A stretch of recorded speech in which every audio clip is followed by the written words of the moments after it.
He looks more stupid the longer I stare at him. So obviously, before we get into the movie review, real quick, I just want to showcase what I got from the actual AMC theaters that I went to. First off, we got this awesome Yoshi popcorn bucket. I love it to death. This thing is literally like my pride and joy at this point. A little bit expensive. I think like 20, 25, 30 bucks for him. I love it so much. I love that he's holding an egg, which is the popcorn bucket. This thing is just so awesome. I love it so much. I love Yoshi. Next up, we have this LED Luma popcorn bucket. And yes, he has a popcorn bucket, as you can see in the footage. The back of him has a popcorn opener. So you can put popcorn in there if you really want to, I guess. You don't have to, but it's there if you want it. Also, this guy comes in many different colors, but I got orange because... I don't know, I like the Co-Star Luma from Galaxy 2, that's pretty cool. And he also lights up, of course, because he's LED, and this guy is bright. Like, I was not expecting this guy to be this bright, but he is. He lights up supremely bright. I was expecting it to be very dim, but it's incredible how bright he is, honestly. Now, next up, we have Bowser's Cauldron, and this thing is very strange. You can only get it if you get the combo thing at the theater, like the popcorn combo or something like that. And it's strange because it's so small. Like, I was expecting it to be pretty big, but now that I think about it, it makes more sense that it's that size because, well, you know, Bowser was that size in the movie, so I guess that makes sense. And it also comes with the Bowser keychain as well, so that's cool. I also got the bucket and cup, but that's not as important. Oh boy, it's time for the movie. So... where do I even begin with this? Say it's a roller coaster of events? Definitely. It definitely felt like a roller coaster. A very long one at that. This movie's pacing was so flippin' fast. I don't think I've ever seen a movie go by so fast in my entire life because the directs said that, like, there was no room to breathe when watching this, and my gosh, were they right, because you cannot catch your breath at all when you're watching this movie. Like, everything goes by so flippin' fast. It's insane. But besides that, visual, like, musical standpoint, this film was incredible. Like, this is a very incredible film when it comes to the visuals and the music and all that. Obviously, I'm going to do spoiler-free first, and then we'll get into spoilers later, as I usually do with these movie reviews. You know, I started it with... what was it, the first FNAF movie, I think it was? So, you know, we're going to continue that trend with this movie. But yeah, spoiler-free, but without giving away too much, this movie is... it's alright. I didn't really care for it. It was just alright. There was a lot of things that I didn't really like because I actually went back to see it twice. Because if I saw it once, then I wouldn't have a lot to talk about because everything just goes by so fast and they don't really give you a lot of time to look at all the stuff they put in this movie. But I wanted to see it again, and I could point out a lot of stuff that I don't really like about this movie, so, you know, we'll get into that in a little bit. But, you know, just, you know, right off the bat, just talking about it, it's just fine. I just thought it was average. There's just a lot to talk about, and also not a lot to talk about at the same time, if that makes sense. But, you know, we'll get into that as I think of stuff to say, so... oh boy, here we go. I think the best way to describe how I feel about this movie is that it feels... this whole film feels like a filler episode of a TV show that also adds in, like, important details. Because, oh my gosh, there were so many moments where character development happens, but only for, like, a speck of time. And they just keep going. Like, I saw so many reviews and, like, so many people saying stuff, like, that was basically like that, where it was just so much stuff happening, and then, you know, character development, little bit. Just a speck, and then that's it. They just keep going. Like, I even saw someone say that this was, like, DLC to the first movie. And I just thought, you know what? That's so accurate. That is the most accurate thing I've heard about this whole movie. Because there were so many scenes that you could just trim out and nothing would change.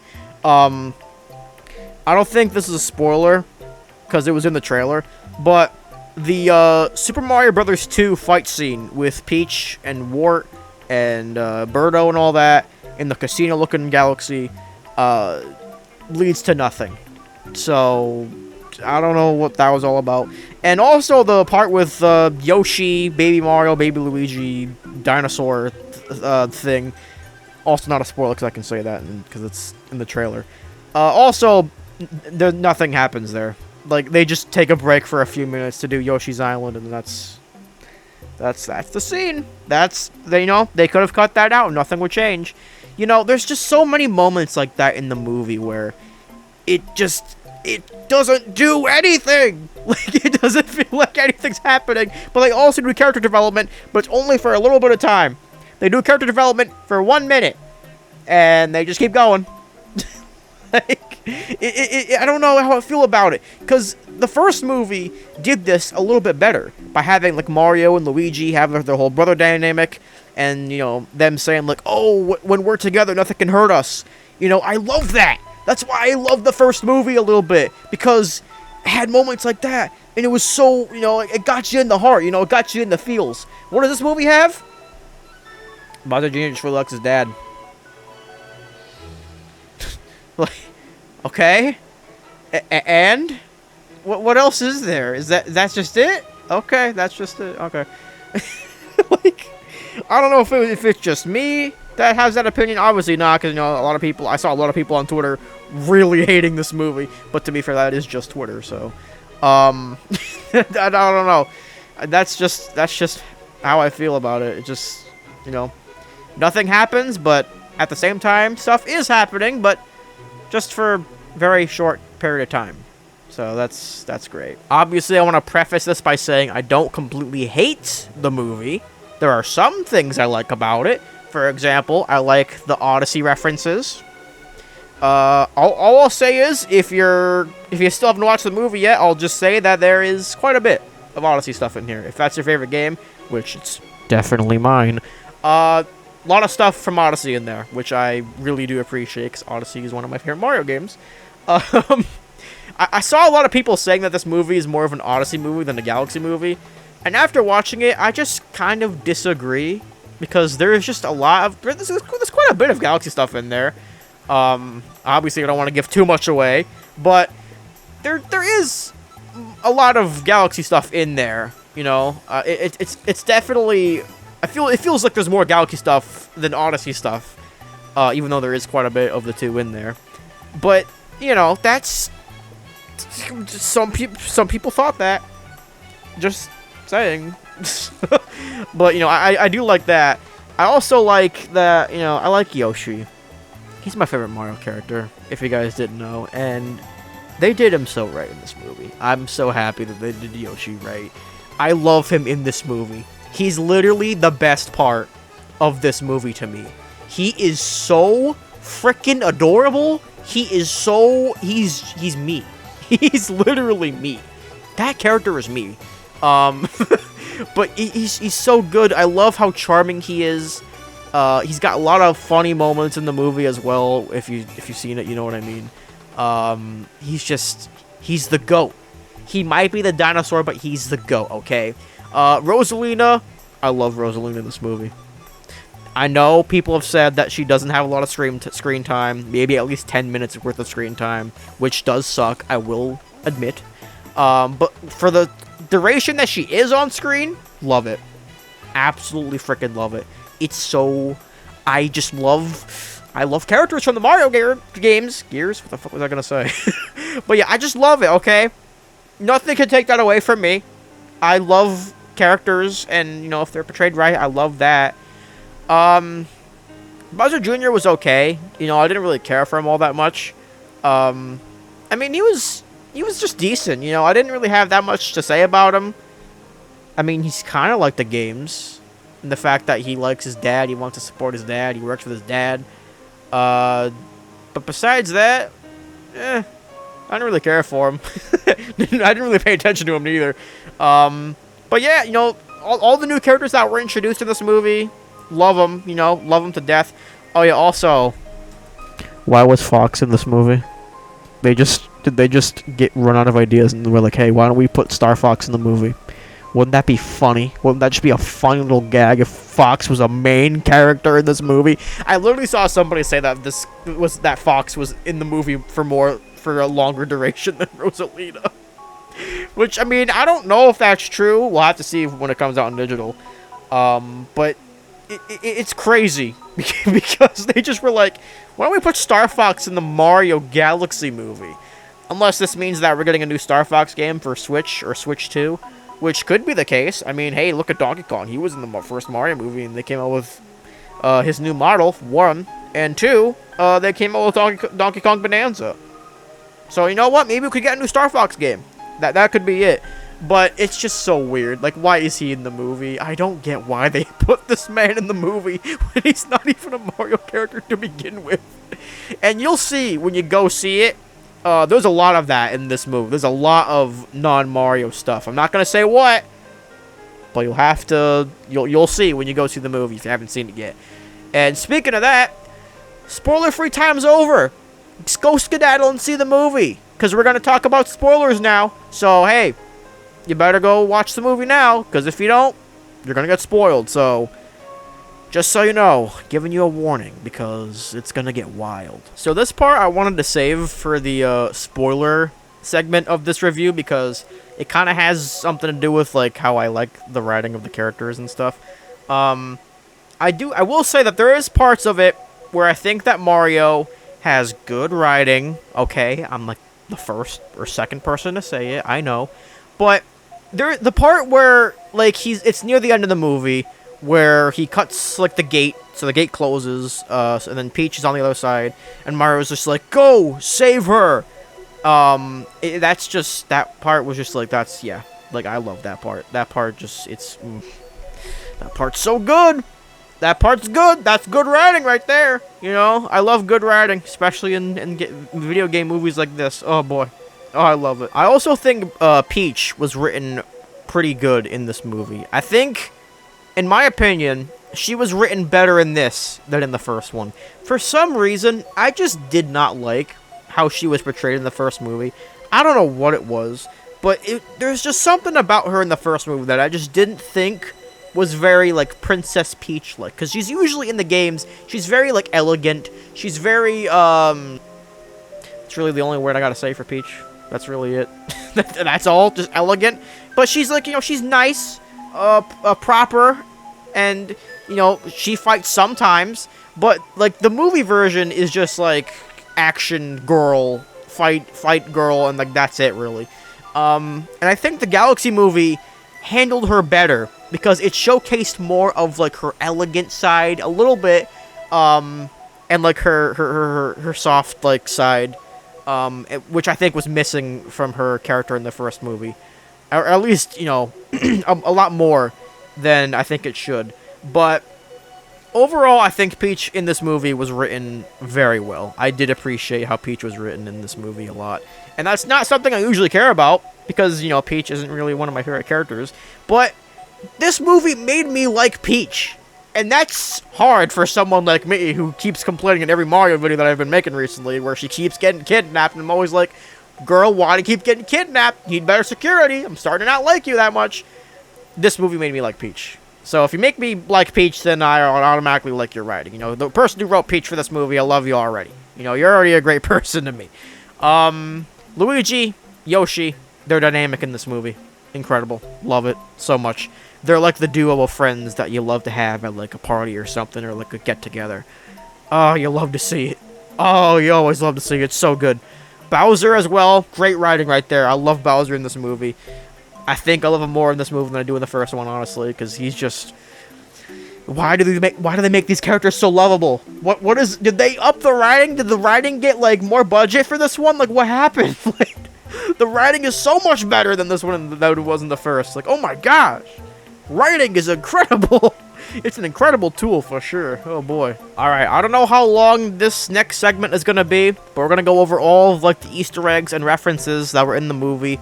Hopefully in order of how they appear, because I have my notes here, and I have some things that are out of order, but we're gonna go through it. Hopefully it's in order. If it's not, don't sue me. So, anyways, first off, we have the 8-bit Bowser Pinata, which is in the scene where it's like Peach's birthday. It's like the Star Festival kind of like the first Galaxy game, based off of that. And I thought that was really cool. I like the fact that there was an 8-bit Bowser pinata that Yoshi eats. I guess it was there, so you know, I like that. Little Mac was also in the movie. If you guys didn't know, he was a little Easter egg. He appeared during that one scene with Yoshi walking through Brooklyn. And there's that one shot where like 2 people walk by, and it's of Little Mac, and the other guy was Doc, I think his name is. You know, the guy that teaches Little Mac to punch and stuff. You know, he's there. That's pretty cool. Let's see. We also have Rob. Rob was there. I love Rob. You know, he's kind of underrated. Old NES accessory guy. Pretty cool. He's just used as a joke, honestly. Like, he's just a joke kind of guy. You know, he takes a long time to turn. And, you know, it's a joke, because it's a reference to how, like, the actual toy was very slow. So, you know, that's always nice. Let's see. We also have the Flood and Poltergust 5000 Easter egg, which is in the scene where Bowser Jr. reveals all those weapons to take over, like, the planets or whatever. It was something like that. And he had, like, a whole bunch of, like, weapons on this, like, wall that comes up from the ground, I think it was. And 2 of them are of Flood from Super Mario Sunshine, and the Poltergust 5000 from Luigi's Mansion Dark Moon, or Luigi's Mansion 2, whichever one you want to call it, because that game has 2 names for some reason. And I thought that was really cool. I don't know why they chose the 5000 model specifically and not G00 or 3000, but, you know, 5000 model is pretty underrated, so, you know, I can see why.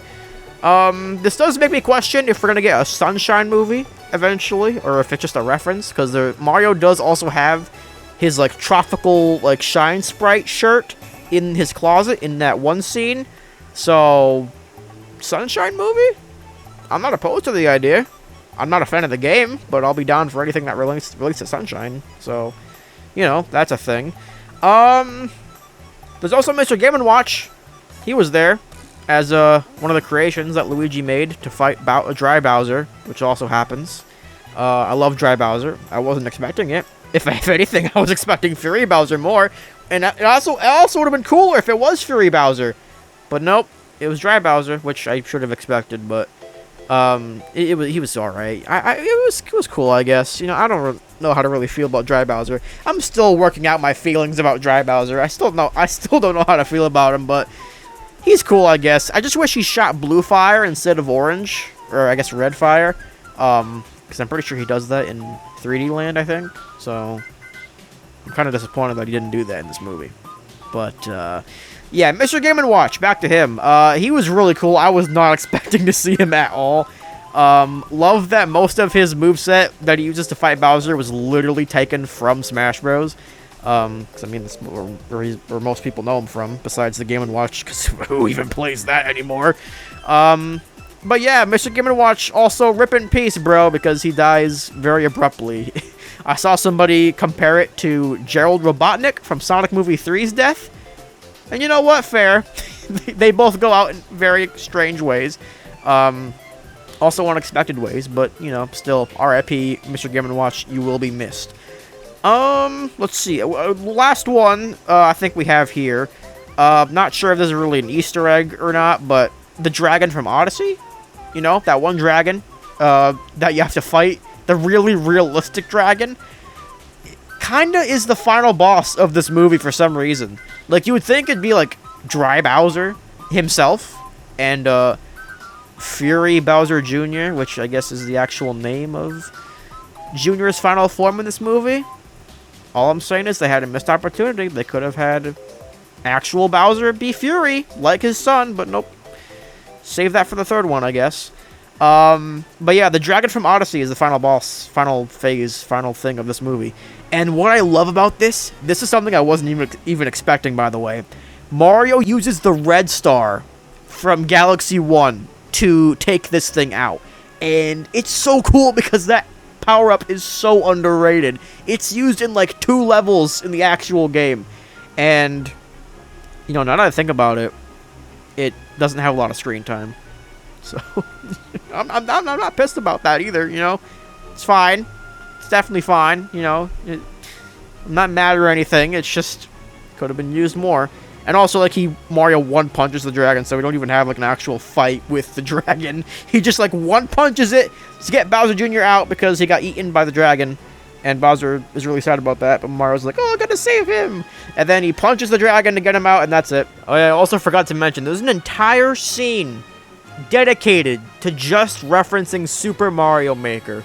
There is this one part, it's on Planet Bowser, where Bowser Jr. like has this security system where he traps Mario and Peach in it, and he just starts playing Super Mario Maker. And what's really funny about that is the line he delivers before all of this starts. I'm pretty sure it's something along the lines of, like, time to meet your maker or something, and it's like so obviously a Mario Maker reference. Like, literally he starts playing Mario Maker. He starts putting down like the burners and like the grinders and like the fire bars that spin around.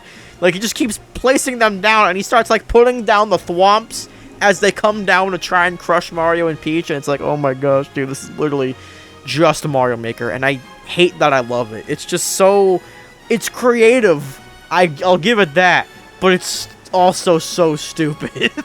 Like, really, Super Mario Maker is the security system of Planet Bowser? Yep, alright, that's awesome. What I also love about that is, like, the 8-bit, I guess, camera system that's there. So basically, the camera system that's, like, porting down into the thing, like the trap that they're in, is just completely 8-bit version. So what Bowser Jr. is seeing is like the 8-bit, like Super Mario Bros. 1 on the NES style, for Mario and Peach going through this freaking trap thing. And I just thought that was really cool. And the fact that it plays like the victory theme when Mario and Peach like successfully get out of it, I thought that was very cheesy, but I still love it. It's so stupid. Like, everything in this movie is literally just reference and a thing you know. Jingling keys, as everybody on Twitter likes to call it. It's called Mario Jingling Keys. I hate that I like it. The jingling keys works on me, okay? I love it. It's just, it's so stupid, but I love it. I guess now we'll just, like, kind of take a break to talk about, like, the power-ups that were in this movie. Because there was quite a bit of power-ups in this movie that I've noticed. We're going to start off with, of course, you know, the mushroom and the fire flower come back from the original movie. And we also got some new additions. We've got the drill mushroom from Super Mario Bros. Wonder that Mario equips during the fight on Planet Bowser. And Luigi equips the cloud flower from Galaxy 2, which I thought was like so cool because the cloud flower is such a goated power-up in that game. It's so good. And then Yoshi also has the blimp fruit from Galaxy 2 as well, which is a very interesting choice to fight Bowser with. I think the spicy pepper, I think it's called, would have done better, but okay, sure, let's use the blimp fruit. Sure, why not? The penguin suit also is in this movie from New Super Mario Bros. Wii, which I thought was awesome, because that power-up doesn't really get a lot of traction nowadays. And also the ice flower is in this movie as well. It's only in like one part where it's oh yeah, it's in that one part. It's in the one part where it's like a montage of like the New Super Mario Bros. World map, where like Mario, Luigi, and Yoshi are like protecting the Mushroom Kingdom while Peach and Toad are in the galaxies looking for Rosalina. And it's just like, it's so cool. It reminds me of like the Super Mario Bros. 3 like Hammer Bros that would be on the world map and you had to fight them to get like an item. It's just that, but for a whole montage, and it's just so cool. Like, of course, it's not just the Hammer Bros. It's like there's one with like a chain chomp, and like Yoshi eats it, and like his teeth become like a chain chomp.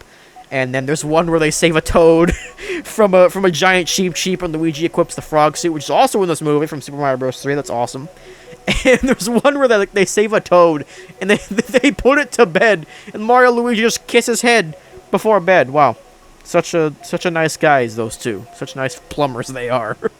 Man, I just love that montage so much because it reminded me of how I grew up with New Super Mario Bros. On the DS. Which, by the way, next video, Mario Marathon. It's coming soon. Don't know when, but it's coming. Sorry for the delay on that one. Haven't been feeling like editing recently, in case you haven't seen my community post. But anyways, back to the movie. Yeah, I love that montage so much because it reminds me of New Super Mario Bros. And how I grew up with that, with those games. All 4 of them, I think. And yeah, it's just, it's awesome, you know? It's awesome how much nostalgia can bring back good memories. Good memories, sometimes sad, but, you know, that's what nostalgia is for. And this movie was for me. It was for the nostalgia people, and also for the families out there. You know, shout outs to them. I mean, I could talk about the SML reference that's in this movie. I don't have to, but I can. So there's this one part in the scene where Bowser is telling Bowser Jr. a bedtime story about how they're gonna rule the world and like build a planet with a giant doomsday cannon on top of it, top of everything. And there's this one shot where he's holding up a plush of Bowser Jr., Kamek, and just a random Koopa Troopa. I don't know if the Koopa has a green shell or a red shell, but either way, it's a reference to Super Mario Logan. It could be. I don't know. I don't think that it's a intentional. It has to be just a coincidence. But the fact that they're in like the same kind of formation is just like this could be a reference, but it also couldn't be a reference. Maybe it's just coincidence. I don't know. It depends, but I don't know. It just doesn't. It kind of rubs me the wrong way. You know, it gives off that weird feeling. But yeah, besides that, I don't think there's much else to talk about because this movie is just so fast-paced and, you know, makes you forget everything once you watch it. So I guess we'll just talk about the ending. The ending is just Peach and Rosalina discovering that they're sisters. That's a thing that also happens in this movie that I forgot to mention. They're sisters in the movie canon. Didn't see that one coming, did you? I bet you didn't. But it happens. It's gotten revealed that Peach was sent through to the Mushroom Kingdom to be protected because evil forces wanted the powers that were held within the two girls when they hold hands for some reason. When they hold hands, like a big explosion happens and like flowers grow beneath them, and like it becomes like a nice valley of flowers around them or something like that. And evil forces wanted that for some reason, so Rosalina sent Peach through the warp pipe to protect her. So, you know, that happens. And then, you know, Bowser Jr.'s whole thing is that he wants to kidnap Rosalina because he wants to use her power to take over the universe. And so he wants his dad to help with that. And, you know, Mario, Luigi, Yoshi, they don't want that, so they stop him. And Peach and Rosalina, they reunite. They hold hands like they did in their childhood, and then they make Planet Bowser become a good planet, where it's like all grass and flowers and all that. And then they go back to Peach's castle, but the joke is that the castle isn't there because earlier in the movie, it kind of just dies, as Luigi puts it, because it fell off because of the UFO that was up above the castle, which, by the way, in that one scene where it does appear, it does play the music that it does in the first Galaxy game, which I love. That's a thing that happens a lot in this movie, where they actually play the appropriate music that happens, like, for what scenario is happening, and I really appreciate that. That really does tickle my brain in ways that I can't describe. But the whole ending of the movie is just Mario Maker, kind of, again, but they build the castle again. They build Peach's castle, they rebuild it. But the whole montage of them rebuilding it, this I love, is in the Super Mario World style, where it's like all pixelated 16-bit Super Nintendo graphics. It's literally just the Super Mario World style, but just with the montage of them rebuilding the castle. And the ending is just of Mario getting kissed by Peach on the cheek, not on the lips, because, you know, if they did that, it would be rated PG-13. Maybe rated R. I don't know how ratings work. And then Mario takes the Super Feather from Super Mario World as a power-up and puts the flag back on top of the castle, because that was the last thing that needed for it to be complete. And then the movie just ends abruptly. Yep. That's just how it ends. Okay. Yeah, I've noticed that these movies end pretty abruptly, because the first movie did something similar like that. Mario and Luigi fall through a pipe, and that's the end of the first movie. You know, Mario puts the flag on the castle, and that's the end of this one, so... that's interesting, I guess. And now it's time for the post-credit scenes. So the first post-credit scene isn't really anything too special.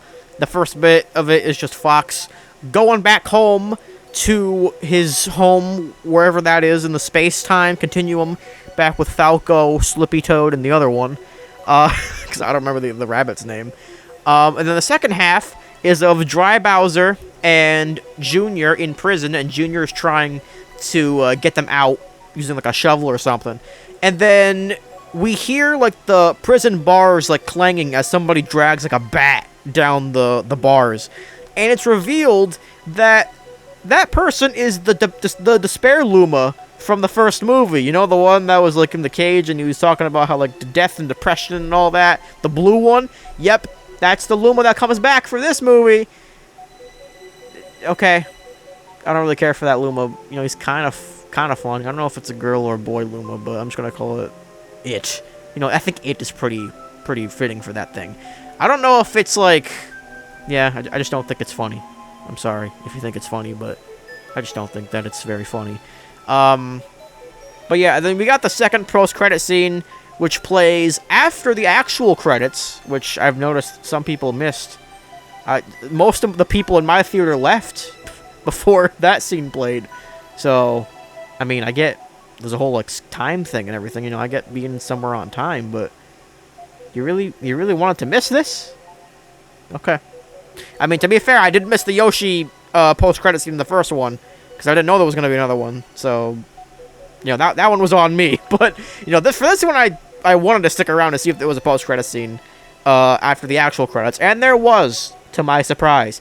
And this reveals, get this, Princess Daisy. So, does this mean there's going to be a third movie? I mean, obviously there's going to be another one. If this movie makes like $1 bajillion down at the box office, you already know it's going to be a Mario movie 3 years from now. Get it? Because 3 Mario movie 3 years. Okay, I get it. I just don't know how I feel about them revealing Daisy like this. Because the way it was set up was that like the monkey from Mario 64 like takes someone's bag and he runs off with it. Because he does that in the movie already, but he's in this post-credit scene again just to steal somebody's like stuff, and Daisy like punches the monkey and gives the luggage back to the wood person from Galaxy 2, and I don't know, it feels like that should have been Wario that did that. You know, it feels like Wario should have been the one to like snatch the luggage from the monkey and go like, "Wow, I'm gonna be rich, there's coins in here," or something like that, and then Daisy comes in and punches Wario. You know, that's how I feel like it should have gone. Do like the Sonic Movie 3 thing, where the post-credit scene is revealing 2 characters at one time. You don't reveal 1, you reveal 2. You know, don't be afraid to reveal more than 1 character for these movies if you're playing for it. You know, because you can only do so many, like, single character reveals at a time before it gets stale. So, you know, sometimes you gotta freshen it up. And that's what Sonic Movie 3 did with Amy and Metal Sonic. But I don't know. That's just how I felt. I felt that should have been a little bit different. But either way, I'm still a little bit excited for what's going to happen in the third movie. Maybe we'll get Daisy, we'll get Wario, we'll get the Koopa Kids, because they haven't been in a movie yet, so maybe we'll get those guys. Fury Bowser, again, #1 at my expectations for the third movie is Fury Bowser from Bowser's Fury. That motherfucker better be in the third one, or else I'm gonna write a mean letter to Nintendo telling them I'm not gonna play their games anymore, and they suck. Boo-hoo, Nintendo. But yeah, those are my reviews. Those are my thoughts on the Super Mario Galaxy movie. Overall, it's an average film. You know, I didn't really care about much of it. Some of it I liked, some of it I didn't like. It's alright. I don't know if I give movies scores. I don't know if did I do that for FNAF 2? I don't know if I did, but for this movie, if I had to give it a score of some sort, and maybe like a 7.5 out of 10. It was good, but you know, not the best thing in the world. You know, my score is a little bit too. I know my score probably is a little bit too gracious for some people, but whatever. They can't handle the raw power of me. Fuck, why did I say that? Why was that the first thing that came to mind? I don't know. I don't really care anymore. But anyways, thank you guys so much for listening to my ramblings about the Super Mario Galaxy movie. If you even bothered to stay to the end of this video, which you probably didn't.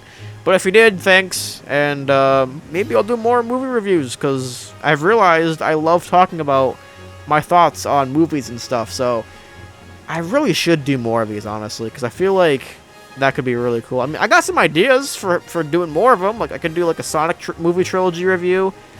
That would be a long video though. But maybe before Sonic 4 I could do that. Maybe if anybody's interested, I'll do it. But yeah, thank you guys so much for watching. Please give a like, comment, and subscribe. If you guys want to see more from this channel, hit the bell. If I didn't mention anything that you thought I was going to mention, I'm sorry. Maybe I'll reply to your comment and give you my thoughts on it or something. But yeah, besides that, I'll see you guys next time. Bye.